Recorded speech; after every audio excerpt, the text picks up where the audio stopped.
সার্জিস আলম একসময় ছাত্রলীগই করতো এবং তখন যারা সংশ্লিষ্ট নেতাকর্মীরা ছিল তাদেরই সাথে রাজনীতি করবে, এটাই স্বাভাবিক।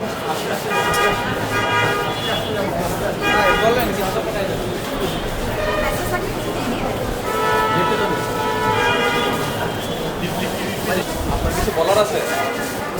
না, ইনশাআল্লাহ সত্য খুব দ্রুত প্রকাশ হবে।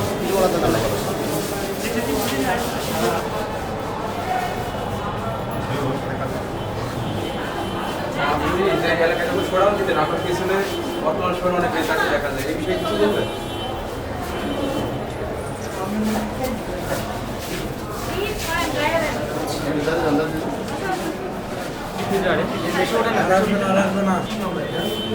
সাধারণ সম্পাদক সিয়াম রহমান, তাকে বিজ্ঞ আদালতে শাহবাগ থানার একটি মামলাতে 7 দিনের রিমান্ড চাওয়া হয়।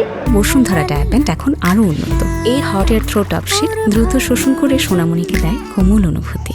পরবর্তীতে আমরা রিমান্ড শুনানিতে বিজ্ঞ আদালতকে বলি এটি 2022 সালের একটি ঘটনা এবং সেই ঘটনায় যে সকল ফিরিস্তি দেওয়া হয়েছে সেখানে আসামির উপস্থিতি নেই এবং তার বিরুদ্ধে কোনো সুনির্দিষ্ট অভিযোগ নেই। এই 2022 সালের ঘটনাকে কেন্দ্র করে ঢালাওভাবে ঢাকা ইউনিভার্সিটির অনেকেই সংযুক্ত করা হয়েছে, সেই হিসেবে আমার এই আসামিকে এই মামলাতে সংযুক্ত করা হয়েছে।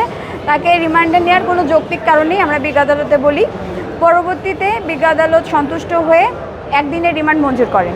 দেখুন, আপনারা নিশ্চয় অবগত আছেন যে সার্জিস আলম একসময় ছাত্রলীগই করতো এবং তখন যারা সংশ্লিষ্ট নেতাকর্মীরা ছিল তাদেরই সাথে রাজনীতি করবে, এটাই স্বাভাবিক।